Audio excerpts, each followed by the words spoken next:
Olá! Neste assunto, vamos falar sobre os métodos de arquivamento e a guarda dos documentos.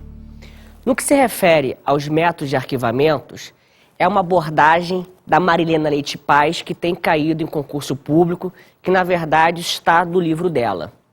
Toda essa parte de método de arquivamento segue fielmente a bibliografia da Marilena Leite Paz. Então vamos ver uma tabela onde você tem que gravar os métodos de arquivamento. Os métodos de arquivamento serão divididos em básico e padronizado. Básico, alfabético, geográfico, numérico, que se divide em simples, cronológico e dígito terminal. Depois o ideográfico, que se divide em alfabético, que será subdividido em enciclopédico e dicionário, e os numéricos, que se divide em duplex, decimal, unitermo ou indexação coordenada. O que o candidato tem que estar atento? Ele vai ter que gravar essa tabela? Com certeza. Essa parte inicial é só o do básico. É só o do básico. Então, alfabético, geográfico e numérico. O alfabético, na verdade, está associado às chamadas regras de alfabetação, que no livro da Marilena Leite Paz são 13. Fabrício, vai cair só a Marilena? Não. Nós vamos estudar mais ou menos 18 regras que caem em concurso público, mas o livro da Marilena Leite Paz aborda 13. O método geográfico, na verdade, ele se preocupa com a chamada procedência da informação, ou seja, de onde vem essa informação? Vem de São Paulo? Se vem de São Paulo, e que cidade? Se vem da cidade, qual é o CEP? Qual é o bairro? E por aí vai. No fundo, o método geográfico se preocupa com a chamada procedência da informação. O numérico, que é dividido em 3 partes, qual é a ideia do numérico? Números. Se tem um número lá, por exemplo, caixa 10 no arquivo, a pessoa em si não sabe o que ali está, só sabe que tem o número 10. A informação dentro da caixa, quem sabe que ali está é o profissional da área, o arquivista, que criou isso junto lá com o chamado setor protocolo para buscar essa informação. Então, regra geral, o método numérico se preocupa com o sigilo da informação. E ele se divide em simples, cronológico e dígito terminal. O simples são números com uma certa categorização. Pode ser caixas e pastas, pode ser armários onde eu tenho arquivo de 1 a 50, depois de 51 a 100, depois de 101 a 150. Ou seja, na verdade é uma numeração em blocos, pode ser de 100 em 100, pode ser documento de 200 e 200, o que interessa é que ali tem um número. O cronológico é uma ideia de tempo, dia e ano, ou seja, tempo, dia, mês e ano. É você ter um documento, pode ser numa caixa, também numa pasta, onde você tem a temporalidade do documento. Isso é muito comum na área de contabilidade, onde a empresa pega hipoteticamente o ano financeiro dela, aí pega toda a sua contabilidade de janeiro a dezembro. Então, caixa 1, de repente, tem a contabilidade do mês de janeiro, de um certo ano. Caixa 2 tem a contabilidade do mês de fevereiro naquele mesmo ano. E assim sucessivamente, até a caixa 12, onde vai ter toda a informação contábil daquele ano. Pode ser uma caixa, pode ser uma pasta subdividida com várias informações. O que realmente interessa é que o método numérico cronológico dá uma ideia de tempo, dia, mês e ano. O método dígito terminal, o nome já diz, término. Então ele vai te dar, na verdade, 6 dígitos, por exemplo, 1, 2, 3, 4, 5, 6. Você não vai ler, na verdade, esse número, 123.456, não. Você vai pegar a informação da direita para a esquerda, de 2 números em 2 números. Fabrício, por que não é de 3 em 3? Porque o método foi criado para você buscar a informação o mais rápido possível. Então você tem lá uma informação 01, 03, 05. Isso não é um número, na verdade. Na verdade, você tem uma informação da direita para a esquerda de 2 em 2. Fabrício, o que pode ser esses números? Várias coisas, e isso vai variar de empresa para empresa. Por exemplo, o 5 pode ser o prédio que tenha 10 andares e o quinto, na verdade, onde está o setor protocolo, que guarda também ali a documentação. Pode ser o arquivo próximo ao setor protocolo. Então, de repente, o arquivo não pode estar em qualquer local da empresa, ele tem que estar em local centralizado. Então, de repente, os 2 últimos dígitos, de cara, está associado à localização do documento. Por exemplo, 01, 03, 05. Então, 05, quinto andar. 3. De repente, o documento que eu quero está na sala 3. Então, estou sendo preciso. Local do arquivo, a sala em que está esse documento. E 1. De repente, é a pasta ou a caixa que eu quero, que ali estará a informação que eu desejo. Então, o método dígito terminal está diretamente associado a uma localização precisa do documento, quanto ao local, quanto à sala e quanto ao documento que em si eu quero. Fabrício, o dígito terminal, como envolve 6 números, pode ser necessariamente só isso, local? Não. No fundo, são qualquer 3 informações envolvidas, que vai variar de empresa para empresa. Essa que é a ideia do método dígito terminal. O método ideográfico se divide em alfabético, que se divide em enciclopédico e dicionário. Cuidado! Na verdade, o nome correto é ideográfico, alfabético e enciclopédico. Ideográfico, alfabético e dicionário. Qual é a diferença dos dois? O enciclopédico, na verdade, se preocupa o quê? Com uma certa ordem. E mais do que isso, ele pode pegar qualquer tema. Então, quando tem uma enciclopédia, pode ter lá plantas, animais, o tema é diverso. Há um rigor alfabético também, mas o que realmente me interessa é o rigor alfabético e pegando qualquer tema. E o dicionário? O foco é o rigor alfabético. Por quê? O dicionário, ele não pega qualquer tema, é só o rigor alfabético. O numérico será dividido em duplex, decimal, unitermo ou indexação coordenada. O que é o duplex, na verdade? É você pegar um documento e dividir em 2 partes, onde o primeiro eu tenho uma informação principal, por exemplo, viagem. Aí eu posso ter viagem para norte, sul, nordeste e sudeste. Aí eu tenho uma segunda gaveta, uma segunda informação, por exemplo, norte, está na primeira. Aí eu coloco 1.1, 1.2, 1.3, aí começa a detalhar quais são os estados do norte da viagem. E eu posso ter ramificações ali dentro, 1.1.1, 1.1.2, e eu vou colocando mais informação. Então, no fundo, o que é o método duplex? É um arquivo onde você tem uma informação principal e você vai subdividindo essa informação dentro do próprio arquivo. O exemplo mais clássico é uma gaveta, onde você tem lá viagens para a região sudeste e coloco lá os estados da região sudeste e cada vez eu vou colocando informação dentro de cada estado. Então está tudo no local só, associado à ramificação. E o método decimal? O método decimal é o método de arquivamento da arquivologia, onde o saber será dividido em 10 temas. Ela tem a sua origem em biblioteconomia, né, como ciências raras, exatas e por aí vai. Mas o que a arquivologia fez?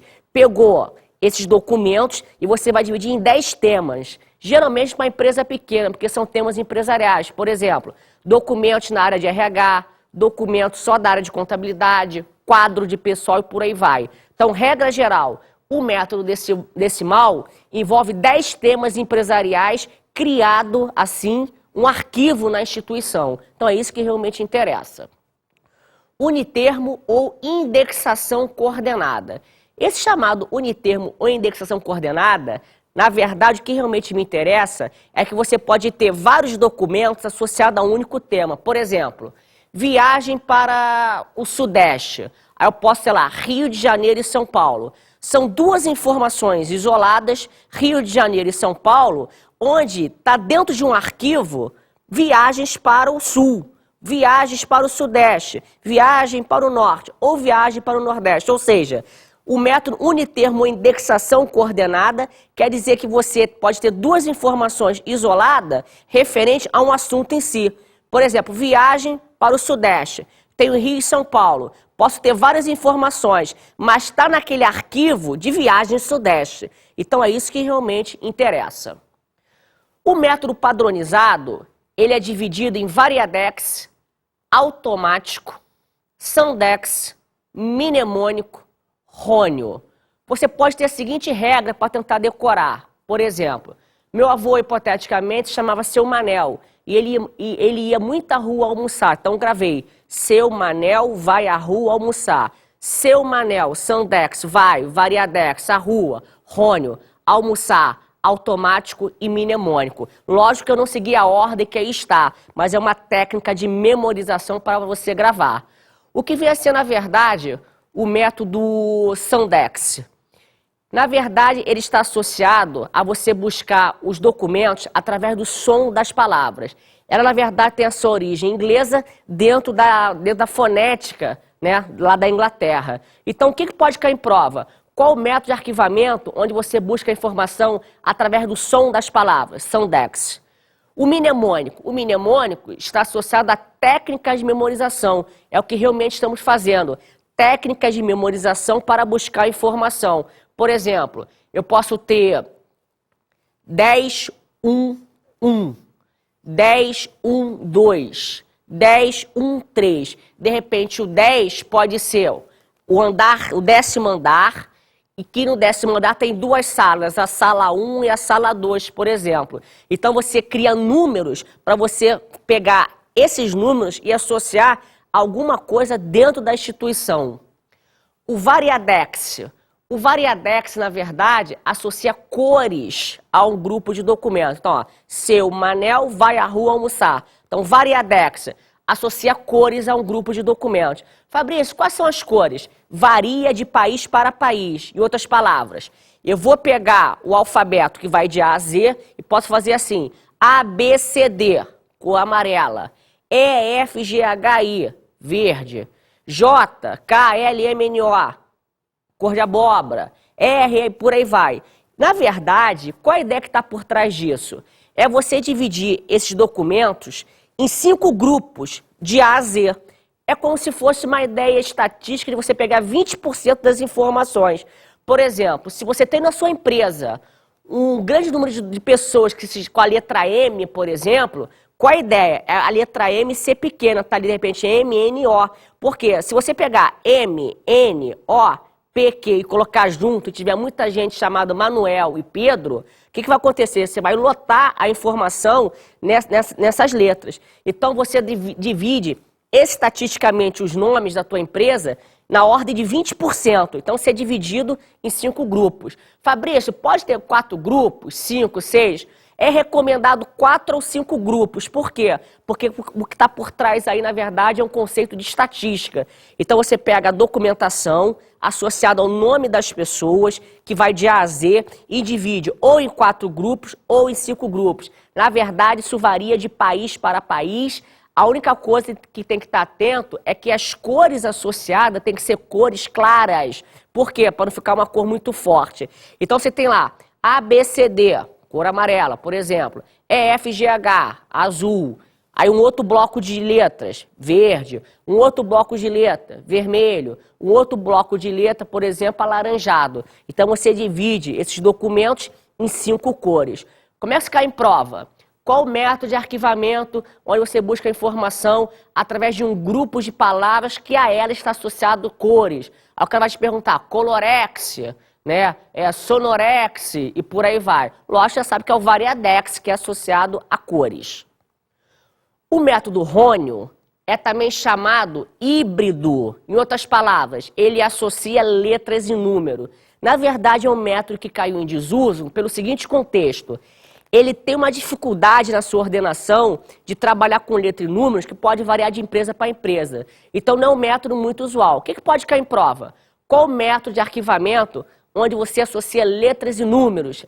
E é também dito híbrido, é o rônio. Então, é isso que a banca vai te perguntar. E o automático, na verdade, ele é muito utilizado para grandes empresas. Por quê? Como a massa documental é muito grande, você vai pegar o automático e vai dividir também com letras e números. Fabrício, então o automático é muito parecido com o rônio? Não. Qual é a diferença? É que para o automático é para empresas grandes, onde a massa documental é muito grande. Então você vai ter que dividir letras, números, vir ramificando, você vai ter todo um critério para criar essa documentação. Então como é que você pode cair em prova, Fabrício? Qual método de arquivamento dito padronizado, onde você busca a informação associando letras e números e é muito utilizado para grandes empresas. É o chamado método quê? Mnemônico, é o chamado método Rônio, é o chamado método automático. Ele vai te perguntar, você já sabe que é automático, que é muito utilizado para grandes empresas. Então o candidato tem que estar atento que esse método de arquivamento básico e padronizado é a definição da Marilena Leite Paz do livro dela, muito abordado em concurso público. Vamos estudar agora as chamadas regras de alfabetação, que no fundo é um método alfabético da Marilena, que será chamado de regras de alfabetação. Será dividido em 3 blocos. O primeiro vai envolver a ideia de nome e sobrenome. Por exemplo, se eu tenho o nome Luiz Carlos Oliveira, como é que eu vou arquivar isso aí? O Oliveira vai ser o chamado prenome, mas não vai usar assim, vou chamar de último nome. O que sobrar será o que eu vou arquivar. Então, qual vai ser a ideia? Luiz Carlos Oliveira. Vou pegar o último prenome, é a ideia da França, mon prenome, não precisa nada disso, né? Luiz Carlos Oliveira vai ser Oliveira, vírgula, Luiz Carlos. Fabrício, o que está antes da vírgula, obrigatoriamente tem que ser caixa alta, letra maiúscula? Não. Pode ser o Oliveira só com O primeiro maiúsculo e o resto normal, que é dito caixa baixa. Mas vou adotar como critério o que estiver antes da vírgula, caixa alta. Mas pode ser as duas visões, vai depender da questão de múltipla escolha. Então vai ser Oliveira, vírgula, Luiz Carlos. Quando envolver agora artigos e preposições, o, a, de apóstrofo, da, do, e, uma. Na verdade, é um preparatório para uma outra definição que irá aparecer daqui a pouco. Por exemplo, André Luiz de Oliveira. Como é que eu vou arquivar isso? Oliveira, vírgula, André Luiz de. Vejam que esse D é letra minúscula e está na regra de artigo e preposição. Agora temos que estar atento para prefixos que tem que aparecer, na verdade, com letra maiúscula. E a CESP-UNB vai te cobrar isso de uma outra maneira. Mas qual é a regra? Prefixos. De lá, le, von, mec, m e d. Ele tem que vir em letra maiúscula. Por exemplo, Stefan de la Rua. Apareceu aí letra minúscula, não tem problema. A CESP-UNB vai ter um outro entendimento. Esse de lá tem que vir, na verdade, de. Apareceu um D ali com letra maiúscula. Então já sei que não é a ideia lá do artigo e preposição, senão seria D tudo com letra minúscula. Como apareceu uma ou até as duas, que seria o ideal, como é que vai ser a regra? É prefixo. Então vai ser de la Rua, vírgula, Stefa. Então o prefixo vai junto. Títulos honoríferos, científicos e profissionais liberais. Por exemplo, presidente Fernando Henrique Cardoso.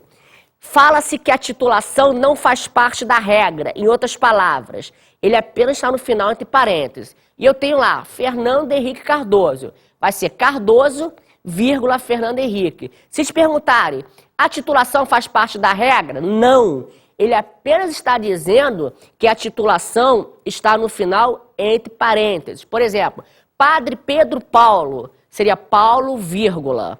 Padre Pedro Paulo. Padre Pedro Paulo, Paulo, vírgula. Pedro, entre parênteses, padre, a titulação está fora. Vamos trabalhar agora com o segundo bloco da chamada regras de alfabetação, que envolve o conceito de sobrenomes compostos. Qual a ideia aqui? É uma ideia de substantivo e adjetivo. Não estou dizendo que isso será assim no português, seguindo esse contexto todo, mas é como se assim fosse. Por exemplo, André Castelo Branco. O castelo é um substantivo, do tipo branco é o adjetivo. Então, uma ideia de substantivo e adjetivo. Então, como é que eu gravo isso? André Castelo Branco vai ser Castelo Branco, vírgula, André. Hífen, regra do hífen, não se separa. É como se fosse a ideia de adjetivo e substantivo, ou substantivo com adjetivo. Heitor Villa-Lobos, como é que eu vou gravar?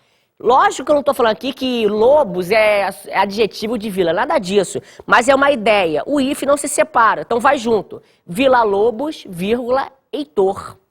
Grau de parentesco vai seguir a mesma ideia de adjetivo e substantivo, ou substantivo com adjetivo, como neto, filho, sobrinho e júnior. Paulo Carlos Filho, como é que eu vou arquivar? Carlos Filho, vírgula, Paulo. Sobrenome com as palavras santo, santa e são. Outros autores admitem santos e santas, também no plural. Mas essa é a visão da Marilena. Então, Luciano Santo Cristo. Se apareceu santo, vou seguir a ideia de substantivo com adjetivo. Então, vai junto. Santo Cristo, vírgula, Luciano. Nomes espanhóis. Esse é muito difícil cair em prova, que ele é praticamente decorado, né? Que está associado ao grau de parentesco do pai, né? Do ponto de vista lá da língua espanhola. Por exemplo, Francisco de Pina de Melo. Vai ser Pina de Melo Francisco de. Esse Pina está associado ao nome do pai, né? Então é difícil cair esse concurso público, porque tem todo um detalhe por trás aí. Nomes orientais, japoneses e árabes, regra geral, vale o que está escrito. É lógico que no seu país de origem é outra situação. Por exemplo, Lituang, Tang Tang Po, como é que eu vou arquivar isso? Como está escrito. Então, arquiva-se igualmente como está escrito. É lógico que no país de origem é outra definição. Nomes com sobrenome repetido. O que eu quero dizer com isso? Eu posso ter J. Vasconcelos, J. Vasconcelos, Gil Vasconcelos e, por exemplo, Jail Vasconcelos. O que eu vou arquivar? Vasconcelos ficou comum a todo mundo. Então, Vasconcelos, vírgula. Quem viria primeiro? Vasconcelos, vírgula, J. Depois, se eu tivesse com E, seria Gil, em ordem alfabética. Se eu tivesse Juil, por último, seria Juil. Se eu tivesse lá John Vasconcelos, aí seguia a ordem alfabética, A, B, C, D e por aí vai. Então, se aparecer nome repetido, eu tenho que ver Vasconcelos, vírgula, e ver quem vem primeiro. J. Depois, por exemplo, Jail, depois, por exemplo, Joil, depois, por exemplo, Juil. Então, estou seguindo a ordem alfabética, de A a Z. Então, aí você vai ter que fazer um critério, não só fazendo a regra, mas como fazer a procura por ordem alfabética. Nome de firmas, empresas, instituições e órgão governamental. Regra geral, vale o que está escrito Embratel, eu vou arquivar Embratel. Empresas com artigos, essa tem que ter cuidado. A Marilena dá duas visões para isso. Por exemplo, O Globo, como é que eu vou arquivar? Globo O. Fabrício, eu posso arquivar O Globo como está? Pode, mas que letra eu estou procurando? G. Por exemplo, se eu tiver filme, A Baleia Azul, A Orca Assassina, A Formiga Atômica, seja lá o que for. O O e o A, na verdade, não me interessa. Quando eu tenho lá A Formiga Atômica, estou arquivando em F. A Orca, estou arquivando em O. Então, regra geral, O Globo. Posso arquivar como está escrito O Globo, mas já sabe que eu vou procurar no arquivo pela letra G. Ou eu posso arquivar Globo O e realmente estou procurando pela letra G. Então é isso que o candidato tem que estar atento, pois o livro da Marilena Leite Paz, na verdade, dá ênfase nessas duas situações e, na verdade, isso é defendido por todos os arquivologistas. Um vão adotar o Globo como está escrito e outros colocando o artigo no final.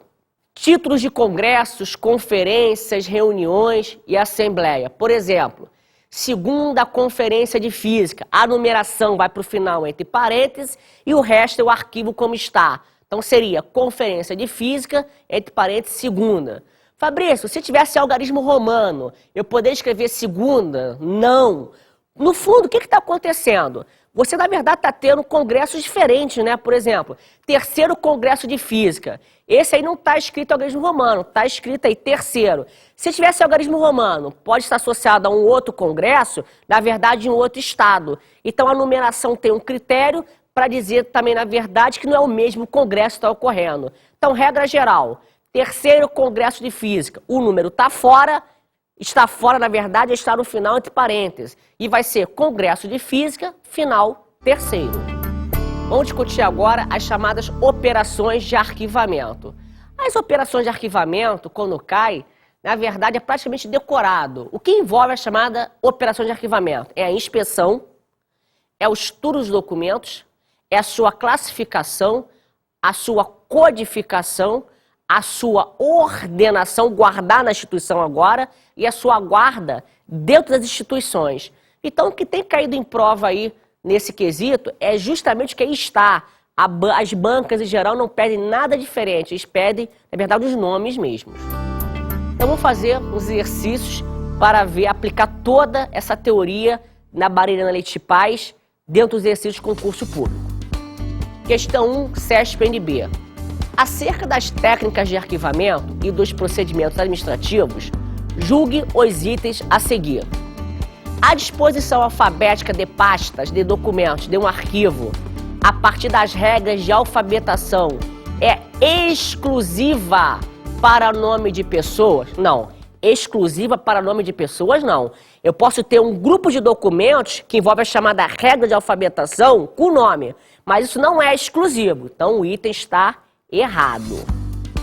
A disposição abaixo está correta, pois foi feita palavra por palavra, podendo também ser feita letra por letra. Então temos aí Morro Alegre, Morro Branco, Morro Maior, Morro Santo e Monteiro e Montenegro. O que está errado aí? Se você pegar a regra de alfabetação que envolve a ordem alfabética, você vai ver que, por exemplo, que Monteiro e Montenegro, Monteiro e Montenegro, você vai ver que a ordem alfabética não está correta, tem que seguir de A a Z.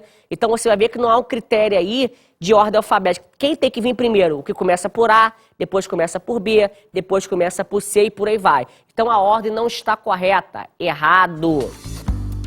O método de ordenação dos documentos a partir do uso do nome da cidade ou de um estado é conhecido como duplex? Não, é o geográfico que se preocupa com a procedência da informação. Então o método está errado. O método geográfico é que se preocupa com a procedência da informação.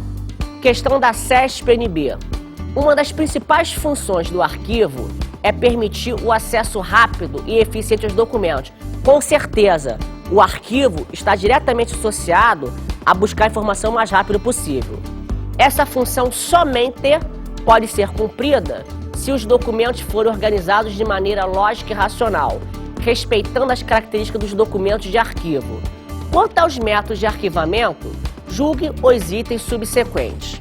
O método de arquivamento dos documentos de arquivo deve ser definido a partir da natureza dos documentos, da estrutura da organização que os produz ou recebe. É lógico. Segundo Marilena Leite Paz, temos que olhar a estrutura do documento, a sua função e a ação. O que vem a ser, na verdade, a estrutura? É a tipologia documental. Qual tipo de documento? Qual é o tipo de empresa? É uma empresa da área de informática? É uma empresa da área financeira? É uma empresa que envolve documentos jurídicos? Então, cada empresa vai ter a sua metodologia associada à sua tipologia documental. A localização dos documentos de arquivo nos métodos de arquivamento do sistema direto depende de um índice ou de um código. Errado, é o método indireto que depende de um índice ou código.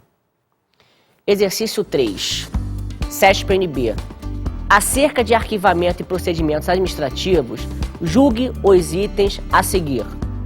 As operações de arquivamento são inspeção, estudo, classificação, codificação, ordenação e guarda dos documentos. Correto, é a definição na íntegra que caiu na CESP-NB. Na ordenação geográfica de documentos relativa à correspondência com outros países, deve-se alfabetar, em primeiro lugar, o país, seguido da cidade e do correspondente. Por exemplo, França, Paris, Duchain, Michel. Tá correto. Então, na verdade, é você olhar, né, o país, o estado, cidade, por aí vai. Então, correto. O método numérico simples determina a numeração sequencial dos documentos, dispondo os números em 3 grupos de 2 dígitos, cada um. Por exemplo, 52, 63 e 19. Errado, isso é um método dígito terminal. São 6 números da direita para a esquerda. Errado. No arquivamento por assunto, pode ser adotado o método alfabético ou o método numérico. O método alfabético deve ser aplicado quando o volume e a diversidade de assuntos da documentação a ser arquivada forem pequenos. Qual foi a maldade da questão? Quando ele fala ser pequeno, é pequeno em relação a uma massa documental grande. Então está correto e não há problema nenhum, porque esse número é limitado. Então, correto esse item. Uma das vantagens apresentadas pelo método duplex de arquivamento é a possibilidade ilimitada de classes de documentos. Não leve ao pé da letra. Quando eu falo ilimitada, é uma ideia de infinito numerável. Por exemplo, eu posso ter infinitas instituições financeiras emprestando dinheiro para outras. Quando eu falo infinito, pode ser 20 instituições. Então, quando ele falou ilimitadas, ele apenas quis dizer que você pode dividir isso aí e quantas vezes for necessário. Então, o item está correto mesmo. Então, ilimitado é um conceito de infinito numerável. Vamos falar agora sobre a guarda dos documentos. Quando você vai guardar um documento, você tem que olhar os chamados fatores físicos, químicos e biológicos que afetam a documentação. Então, temos que olhar também as instalações, a iluminação, o arejamento, a higienização, a disposição dos documentos, que é o layout, entre outros. Então, na verdade, isso não é solto. Eu crio um arquivo. Como é que esse documento está criado na instituição? Será que tem ventilação natural? Quais são os fatores físicos, químicos e biológicos que afetam a documentação? Será que, na verdade, eu tenho que olhar as instalações, a iluminação, o arejamento? Com certeza. No fundo, isso faz parte de um contexto só. Então, ver os fatores químicos, que são os que mais caem em prova aí. Primeira coisa, olhar o chamado pH do ambiente. Em países desenvolvidos, você vai saber que o ácido vai de 0 a 6, o pH 7 é um neutro e acima do 7 é o alcalino. A tendência é trabalhar com pH neutro. Países desenvolvidos, na verdade, trabalham até com sensores para medir o pH do ambiente. Fatores físicos, a luz solar, assim como o infravermelho, assim como a umidade relativa do ar e a variação de temperatura, afeta a documentação.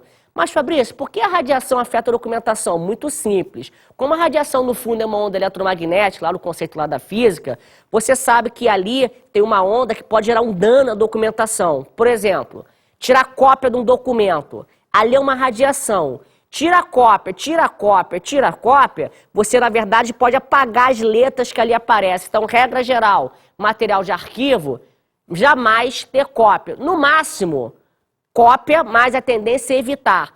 Fabrício, pode ter cópia do material de arquivo? Pode, mas qual é a regra? Evitar, porque se você, na verdade, tirar muita cópia, você vai apagar a letra e danificar a informação. Fatores biológicos.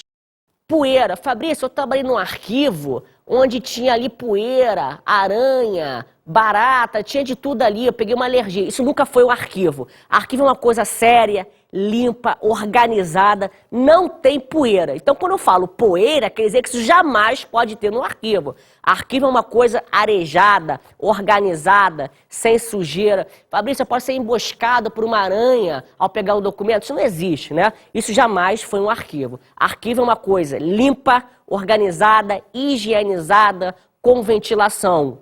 Fungos, bactérias e insetos. Fabrício, eu trabalhei num arquivo e tinha lá um fungo, uma bactéria, eu fiquei doente. Não, você nunca trabalhou no arquivo. Aquilo foi só batizado de arquivo. Arquivo, aquilo nunca foi. Na verdade, arquivo não tem essas coisas. Porque, na verdade, você tem várias técnicas para evitar com que isso apareça. Pode ser que tenha uma tendência de aparecer um fungo, seja lá o que for. Mas você tem os chamados procedimentos de conservação dos documentos para evitar que tal coisa aconteça. Então, regra geral, arquivo é uma coisa muito séria, muito limpa e muito organizada. Então, vamos ver, de acordo com a Marilena Leite Paz, as principais operações de conservação de documentos. Temos a restauração, o banho de gelatina, alisamento, desinfestação, encapsulação, desacidificação, laminação e silking. Fabrício, qual desses cai aí? Todos, na verdade, caem. Todos, na verdade, caem. O que é restauração? Exige do profissional da área conhecimento dos papéis e tintas empregados para recuperar o dano no material. Banho de gelatina. Este método consiste em mergulhar o documento em gelatina, lógico, é uma gelatina especial, ou cola, objetivando aumentar a resistência do documento. Então, banho de gelatina, aumentar a resistência do documento. Alisamento. Consiste em colocar os documentos em bandejas de aço inoxidável, expondo-os à ação do ar e com umidade variando de 90% a 95% por um período de 1 hora. Em uma câmara de umidificação, palavra-chave, câmara de umidificação. Posteriormente, será passado a ferro folha por folha e máquinas elétricas. Falou umidificação, já tem que saber o que é. Desinfestação é o combate aos insetos. Fabrício, o material de arquivo tem inseto? Não, é um combate para que esses não apareçam. Então é o combate aos insetos através da fumigação, que consiste em utilizar uma substância química de modo que venha a garantir a integridade do papel e da tinta empregado. Então desinfestar, na verdade, são todos métodos preventivos. Encapsulação, método que utiliza películas de poliéster e fita adesiva de duplo revestimento. Desacidificação, processo pelo qual o valor do pH do papel é elevado ao mínimo de 7, para ter que trabalhar com pH neutro, com vistas à sua preservação. Então, regra geral, pH neutro. Laminação, laminar é você proteger. Então, processo de restauração que consiste no reforço de documentos deteriorados ou frágeis, colocando-os entre folhas de papel de baixa gramatura, fixadas por adesivo natural, semissintético ou sintético, por meio de diferentes técnicas, manuais ou mecânicas. Na verdade, é blindar o material. Silking, método que utiliza tecido, sempre cai em prova, crepeline ou musseline de seda, de grande durabilidade. Então falou crepeline e musseline, já sabe qual é o método. Mas devido ao uso de adesivo, a base de amido, suas qualidades permanentes acabam sendo afetadas. Lógico que tem que ter um conhecimento técnico para aplicar essas técnicas. Exercícios resolvidos. A respeito da conservação e da proteção de documentos, julgue os seguintes itens. O ar seco e a alta umidade são fatores de enfraquecimento do papel? Com certeza. Certo. A higienização mecânica dos documentos, feita com uma trincha ou uma flanela, trincha ou pincel, é uma ação importante para a conservação dos documentos em papel? Certo. O processo químico mais efetivo para a desinfestação e desinfecção de materiais arquivísticos é a emulação. Errado. Ele quis pegar uma armadilha. Emulação é juntar dois ou mais procedimentos. Então não tem nada a ver uma coisa com a outra. A conservação compreende os cuidados prestados aos documentos e ao seu local de armazenamento. As principais operações de conservação são: alternativa A, higienização, exaustão, congelamento e preservação. A tá fora, que o documento não vai ficar cansado, exaustão. B, umidificação, limpeza, calafetação e restauração. Calafetação nem existe, isso tá fora. Alternativa C, laminação, refrigeração, evaporação e encapsulamento. A C tá fora, o documento não vai ser evaporado, então a C tá fora. Só sobrou a letra D, desinfestação, limpeza, alisamento e restauração. Então a alternativa correta é D. Em cima desse conteúdo, você pode perceber que vai ter que decorar, né, todas essas regras aí da Marilena Leite Paz, né, que isso cai direto em prova.